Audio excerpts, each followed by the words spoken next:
네, 허반석의 작전 리포트로 이 시간 이어갑니다. MTNW 허반석 어드바이저 스튜디오 함께 하십니다. 어서 오세요. 안녕하세요. 네. 자, 오늘은 AS 먼저 받으면서 시작해 보도록 하겠습니다. 저희 한국콜마란 삼양식품 AS 받아볼 텐데, 자, 차트상 저 위험 구간에서 사서 5일선 잘 지지받으면서 저희 수익을 2번이나 두 자릿대로 챙겼습니다. 지금 구간에서 이제 위원님 말씀하신 목표가까지 도달을 했는데 사실 지난주에 시장이 정말 안 좋았잖아요. 네. 다 떨어질 때 위원님께서 말씀해 주신 종목들은 추세를 잘 유지하면서 상승을 또 시연을 했습니다. 그래서 다행입니다. 안전한 투자 방법이 진짜 최고인 것 같아요. 네. 네. 작전 리포트에서 항상 말씀드리는 종목들, 오르는 종목들을 추격 매수하시라고 부추기는 코너는 절대 아닙니다. 오히려 한국콜마 같은 종목을 누가 사? 네. 심지어 지난해 삼성전기 말씀드릴 때 댓글에 아직도 기억이 남습니다. 마음에 새겨졌습니다. 삼성전기 너나 사라 라는 댓글을 남겨주셨는데 그 댓글 이후에 다행스럽게도 방송 시점이 저점이었고 거기서부터 반등이 나왔습니다. 한국콜마도 그렇고요. 삼성전기도 그렇고 늘상 저위험 구간 그리고 시장의 이목이 쏠리지 않은 구간에서 말씀을 드려오고 있는데요. 한국콜마도 차트적으로 봤을 때 코로나 팬데믹 때도 이만큼 떨어졌는데 지지 라인이 여기서 반등이 나오겠지요. 매수 안내 드렸고 반등 나왔습니다. 그리고 한 번 더 6월 달에 반등이 나오자마자 방송에서 소개를 드렸고 이 구간에서 사셨더라도 이 정도의 수익은 달성하실 수 있었습니다. 그러니까 한국콜마 마찬가지로 시장의 이목이 쏠리지 않았을 때 이 정도에서는 하락, 아래로 내려갈 확률보다 그래도 반등할 확률이 높은 그곳에서 수익 추구를 이어가고 있습니다. 늘 1년 이상 작전 리포트는 그렇게 투자를 해왔기 때문에 시청자 여러분들께서도 봉이, 주봉상 4개 정도, 한 달이죠. 한 달 정도 시세를 살펴보신 이후에 추가 상승과 수익 실현 고려해 보시면 좋을 것 같고요. 네. 한국콜마는 이 정도 자리 즈음이면 늘상 되돌림이 좀 나왔습니다.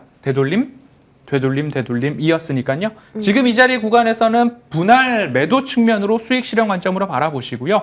그리고 나서 지금 시장이 이제 오를까 말까 바닥 지지할까 말까 하고 있으니까요. 네. 조금 더 탄탄한 펀더멘털 실적 기대감 있는 종목들로 종목 교체해 나갈 시기가 아닌가 이렇게 안내드리겠습니다. 잠시 후에 종목 교체 어떤 종목을 할지 들어보도록 하고 삼양식품도 AS 받아볼게요. 효도 종목입니다. 4차례 추천 주셨고 4차례 주실 때마다 수익을 계속 챙겼던 친구입니다. 삼양식품은 지난주에 저희가 추천 받았는데 5거래일 만에 목표가 달성에 성공을 했습니다. 자, 가파르게 올라왔고요. 역시나 시장 조정을 받지 않고 무관하게 상승했습니다. 목표가 도달했는데 네, 마찬가지로 분할 매도할까요? 마찬가지로 이 구간에서도 분할 매도 수익 실현 관점으로 바라보시면 어떨까라는 말씀 드리고 싶고요. 삼양식품도 차트상 저위험 구간에서 이 구간에다 라인을 하나 그어놓고 6월달, 10월달에도 말씀을 드렸던 적이 있습니다. 이 구간은 여기서는 더 내려가더라도 사실 사야 됩니다라고 말씀드렸던 자리가 이 구간, 이 구간 그리고 삼양식품이 라면 가격을 인하하겠다라는 이야기로 인해서 불확실성이 해소되었고 불확실성이 해소된 마당에 딱 살펴보니까 불닭볶음면 같은 경우에는 라면 가격 인하에서 제외하겠다. 이 모멘텀이 바로 주요한 상승의 모멘텀이 되었던 것 같습니다. 이 구간 다시 되돌림 자리에 왔기 때문에 분할 매도 관점으로 수익 실현 안내드리도록 하겠습니다. 네, 수익 나신 분들 모두 축하드리겠습니다. 어떤 종목으로 교체해 볼까요? 오늘의 종목 확인해 보도록 하겠습니다. 자, 여름 특수 종목인가 봐요. 본격적인 여름 시즌 꼭 챙겨야 할 저평가 기업. 일단 카페 관련된 기업인 것 같고요. 그 푸른 주스라고 요즘에 올리브영 가면 그 자두 모양으로 해서 음료 파는데 그거 먹으면 화장실 되게 잘 간다고 저도 한번 먹어봤습니다. 그 회사의 지분을 75% 가지고 있는 기업이다. 자, 오늘 종목은 흥국 F&B 체크해 보도록 하겠습니다. 자, 첫 번째 투자 포인트 보도록 하시죠. 자, 카페 시장의 회복세가 나타나면서 흥국 F&B 주가가 올라갈 수 있다. 어떤 연관이 있을까요?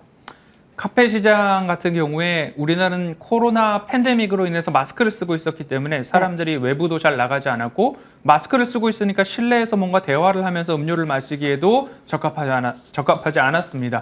마스크를 벗고 실외 활동이 증가하고 있고 이제 마스크 착용 의무화가 해제되었죠. 그러니까 올 봄 같은 경우에는 국내 여러 지자체 단체들에서 지역 행사들이 하나하나 열리기 시작했습니다. 3년 만에 벚꽃 축제가 열리고요. 3년 만에 지역에 무슨 행사가 열렸고 3년 만에 무슨 일들을 벌이고 있다라는 것들 많이 보셨을 겁니다. 그러면서 특수 입지, 일반 입지 모두 다 카페들의 영업들이 잘 됐는데 흥국 F&B 같은 경우는 주된 사업이 무엇이냐?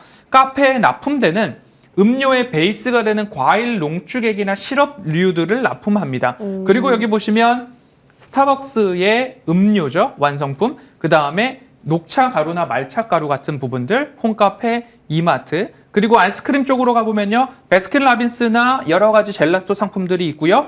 그리고 홈카페에서 그 기기, 커피 머신 기기와 캡슐까지도 제조를 하고 있습니다. 네스프레소에 들어가는 캡슐도 같이 호환이 된다라고 알려져 있기 때문에 이런 모습들을 본다면 카페에 납품하는 농축액, 음료 원액 이런 부분들로 이어지고 있기 때문에 카페 시장이 좋아지고 있다. 흥국 F&B의 주가도 반등할 가능성이 높겠다라고 살펴볼 수 있겠습니다. 요즘 카페를 가려고 하면 자리가 없더라고요. 그렇습니다. 그런 카페들의 음료 베이스를 납품하는 업체가 바로 흥국 F&B라고 합니다. 매출처도 굉장히 다양하던데 두 번째 포인트 열어보도록 할게요. 자, 테일러 팜스 인수로 성장 동력을 장착했다. 이제 그 기존에 영위하던 사업은 음료 베이스를 납품하던 거였는데 이 제가 아까 말씀드린 그 테일러 푸른 주스의 기업에 지분을 인수하면서 그렇습니다. 더 동력이 생겼다는 거죠. 2021년도 테일러 팜스의 지분을 75%가량 인수를 했고요. 네. 이 테일러 팜스에서 주력 제품들은 원래 말씀하셨던 푸른 주스, 우리 앵커님께서 드셔보셨다고 하는 푸른 되게 주스. 유명해요. 다이어트도 사용해서. 그렇습니다. 올리브영 이마트 등지에 다들 납품이 되어 있고 그렇다고 합니다. 그래서 21년도 5월 우리나라에 이제 들어오면서 테일러 팜스의 지분을 흥국 F&B가 인수를 했습니다. 그리고 현재부터는 이제 중국 시장과 동남아 시장 등지에 제품에 대한 진출이 이루어지고 있는데요. 3월 중국 시제품 이 출시가 되었고요.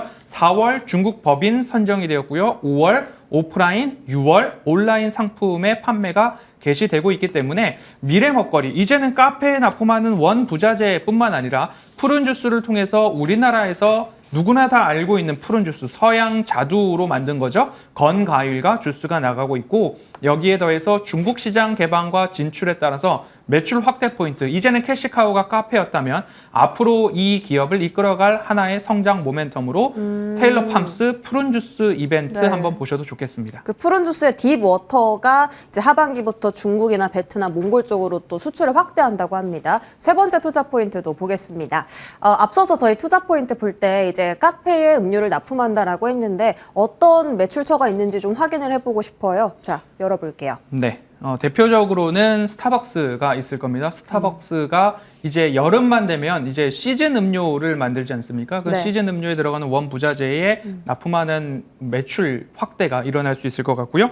그리고 나서는 중저가 커피 프랜차이즈를 추가적으로 납품을 하고 있기 때문에 거래처 다변화가 일어나고 있습니다. 이디야나 투썸플레이스 같은 경우에도 납품처로 보시면 될 것 같고요. 그 외에 중저가 브랜드도 있다라고 보시면 되겠습니다. 그리고 테일러 팜스의 푸른 주스, 중국 진출에 대한 부분들 보시면 좋겠는데 가장 제가 눈여겨본 부분들은 분기별 영업이익률 추이를 한번 보시면 카페가 아직까지 붐이 되지 않아서 사람들이 많이 외부 활동을 하지 않았을 때 지난해 4분기 영업이익률은 마이너스 0.4% 수준이었습니다. 1분기 곧장 12.1%, 2분기 18%, 3분기 14.3%, 4분기에는 겨울임에도 불구하고 지난해 마이너스 0.4에서 올해는 플러스 0.7로 오히려 반등할 수 있다라는 부분들이 전망이 되고 있습니다. 두 자릿수의 영업이익률로 올라섰다 20년도 코로나 팬데믹에서부터 하나하나 회복이 되고 있는 과정 속입니다. 그러면 적어도 20년도 이전으로 봤을 때에는 20%까지 올라갈 수 있는 갭의 여력이 남아있다. 그런데 매출액 같은 경우에는 2배, 3배 이상 확대가 되고 있는 상황이기 때문에 중국 푸른주스, 테일러 팜스를 봤을 때 두 자릿수의 영업이익률 성장세는 이어질 수 있겠다라고 네. 보실 수 있겠습니다. 실적도 다 열어볼게요. 이게 바로 실적이 있죠. 뭐 이제 전년 동기 대비해서도 4분기에는 영업이익률이 이제 플러스권에 들어와 그렇습니다. 있고 영업이익률 올해 성장세도 계속 증가하는 추세고요. 그렇습니다. 매출액과 영업이익이 YOY 전년 동기 대비해서 두 자릿수, 심지어 1분기에는 세 자릿수의 완연한 변화를 보셨습니다. 그렇게 되고요.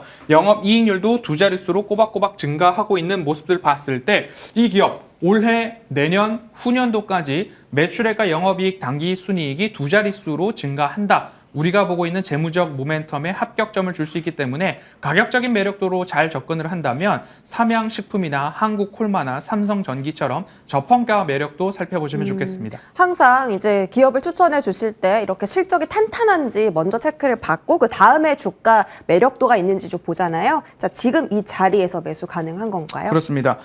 이렇게 놓고서 봤을 때 주봉입니다. 주봉상 차트상 저위험 구간 이 형광 초록 색깔 라인은 200주선입니다. 장기 이평선 아래에서는 따박따박 반등이 나오고 있는데 지금 최근만 보더라도 세 차례, 네 차례 바닥 구간에 들어왔습니다. 이 구간에서 우리는 매수를 할 것이고 매수를 접근을 했을 때 적어도 봉이 4개 정도 나오게 된다면 우리가 더 지켜갈 건가? 상승을 보아야 될까? 1차 목표가는 3,500원 말씀드리고 싶고요. 내년도, 후년도까지 봤을 때는 4,000원까지도 주가가 그렇게 고평가 영역은 아닐 것이다. 그래서 차트상 저위험 구간, 현재 가격 구간에서 2,800원 이하에서 매집 관점으로 보시고 1차적으로 3,500원 목표가 말씀드리겠습니다. 네, 자 가격적인 전략 챙겨보도록 하겠습니다. 오늘의 추천 종목은 흥국 F&B였습니다.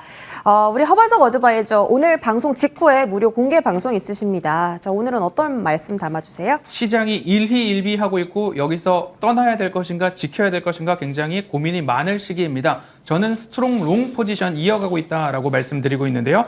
거기에 대한 근거와 데이터 그리고 시장에 대한 전략 모두 다 함께 총망라해서 공개 방송에서 나누도록 하겠습니다. 네, 오늘 방송 보시면서 안전한 매매법 궁금하시다면 허반석 어드바이저와 방송 직후에도 함께 해보시기 바라겠습니다. 위원님과 여기까지 함께 할게요. 위원님 고맙습니다.